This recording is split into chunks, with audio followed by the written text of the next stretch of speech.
focus of the day.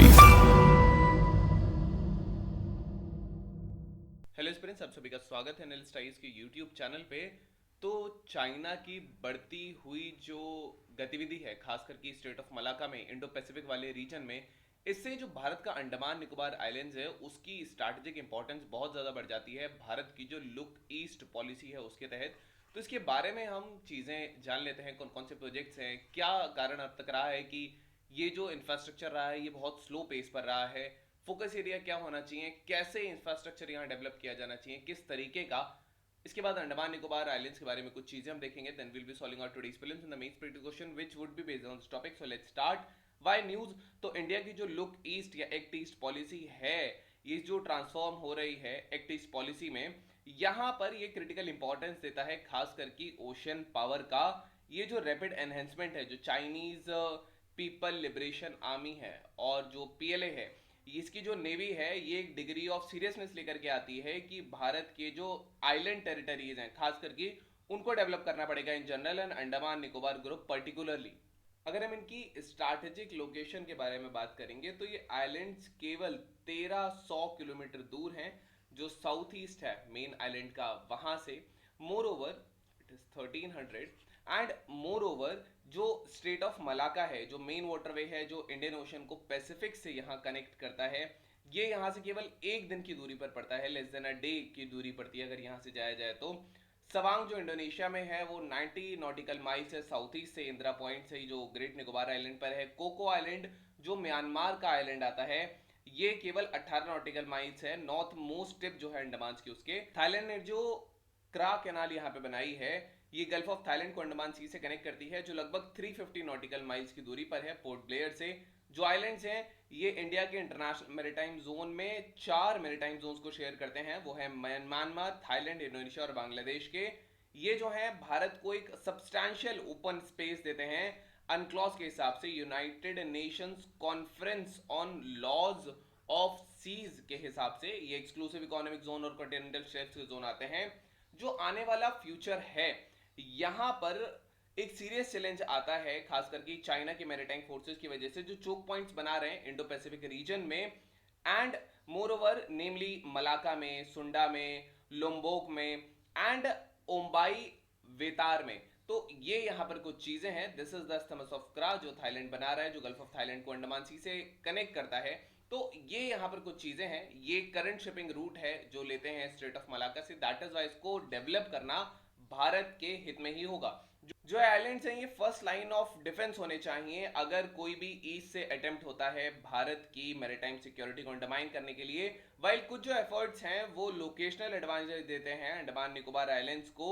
इनको यहाँ पे एक ट्राई सर्विसेज भी बनाई गई थी 2001 में, सब्सिक्वेंट एफर्ट्स थे एंड इनको ग्रॉस, लेकिन जो एफर्ट्स थे वो बहुत इनएडिक्वेट थे।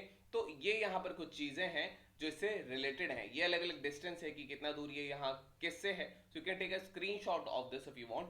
नाउ यहाँ पे कुछ कारण है स्लो डेवलपमेंट के। सबसे पहला कि इसकी स्ट्रैटेजिक इंपॉर्टेंस अब तक रियलाइज नहीं की गई थी जो पॉलिटिकल डिसीजन मेकर से।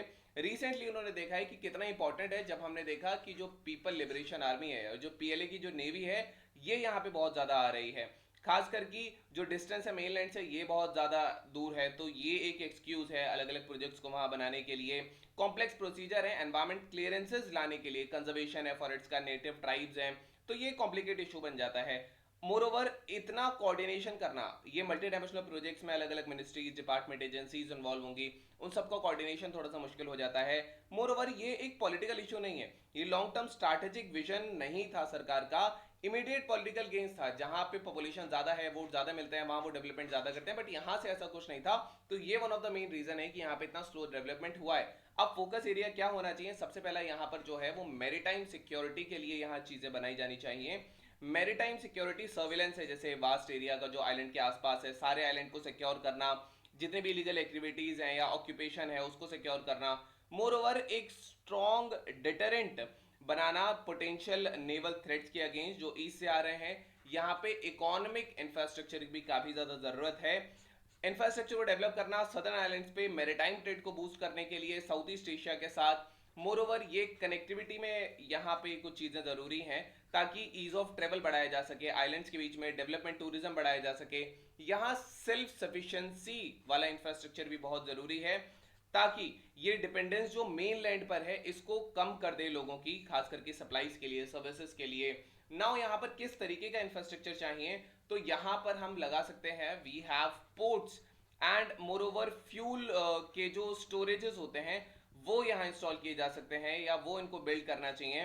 नॉर्दर्न एंड सदर्न ग्रुप जो आइलैंड पर है उस पर शिप्स के लिए जो यहाँ पर आती हैं जिनको पोर्ट ब्लेयर पे वापस रिटर्न करना पड़ता है। देन यहाँ पे जो गैलाथिया बे है जो ग्रेट निकोबार आइलैंड पर है इसको बढ़ाना चाहिए। इंडिया जो है ये पॉसिबिलिटी यहाँ एक्सप्लोर करनी चाहिए इंटरनेशनल अरेंजमेंट्स को बनाने के लिए, जैसे इंडो पैसिफिक है, जैसे हमारे पास क्वाड है, क्वाड के अलावा हमारे पास इंडो पैसिफिक ओशन इनिशिएटिव है। ये डेवलपमेंट एफर्ट्स को कैटलाइज करने में हेल्प कर सकता है। अगर हम अंडमान निकोबार के बारे में बात करेंगे तो अंडमान आइलैंड्स जो हैं ये सबमर्ज जो Arakan Yoma tertiary mountain range है, ये म्यांमार की एक रेंज है, ये उसका एक्सटेंशन है। मोर ओवर जो निकोबार है ये मेंतवाय आइलैंड्स का कंटिन्यूएशन है जो सुमात्रा के साउथ और साउथ ईस्ट में आता है। ये जो दो आइलैंड्स के ग्रुप हैं ये बे ऑफ बंगाल में है और इनकी लंबाई लगभग 740 किलोमीटर्स है एंड इनकी चौड़ाई लगभग देखा जाए तो that is around 119 kilometres. More over ये जो आइलैंड्स हैं ये बहुत पतले स्ट्रेट से सेपरेटेड हैं। अंडमान जो है वो निकोबार से सेपरेटेड है एक 10 डिग्री चैनल के थ्रू एंड यहाँ पर जो है ये 10 डिग्री चैनल है एंड मोर ओवर यहाँ पर जो साउथ अंडमान और लिटिल अंडमान है इनको डनकैन पैसेज जो है वो सेपरेट करता है। जो ग्रैंड चैनल है ये ग्रेट निकोबार आइलैंड्स और सुमात्रा आइलैंड्स जो इंडोनेशिया के है उसके बीच में है। कोको स्ट्रेट जो है ये नॉर्थ अंडमान आइलैंड्स और जो कोको आइलैंड्स हैं म्यांमार के इसके ऊपर यहाँ पे ये इनको बनाता है। यहाँ जो पोर्ट ब्लेयर है जो साउथ अंडमान में आता है ये एडमिनिस्ट्रेटिव कैपिटल है अंडमान निकोबार आइलैंड्स का। जो सदर्न मोस्ट पॉइंट है इंडिया का वो था इंदिरा पॉइंट, फॉर्मली इसको पिग्मेलियन पॉइंट भी कहा जाता था या फिर इसको बोला जाता था पार्सन्स पॉइंट भी कहा जाता था। जो सदर्न मोस्ट टिप है ग्रेट निकोबार आइलैंड्स की, जो हाईएस्ट पीक है अंडमान निकोबार आइलैंड्स में, इसको बोला जाता है सैडल पीक। नाउ ये कुछ चीजें हैं जो इससे रिलेटेड हमें याद रखनी थी। Now we have today's films question. The question says consider the following statements regarding Andaman Nicobar islands. The islands are located close to the Malacca Strait, a vital international shipping lane. The establishment of Andaman Nicobar Command reflects the growing importance of the islands for the India maritime security. Complexities in environment clearance have hampered the development of strategic infrastructure in these islands. These islands maintain maritime borders with the Myanmar, Thailand, Indonesia, Bangladesh.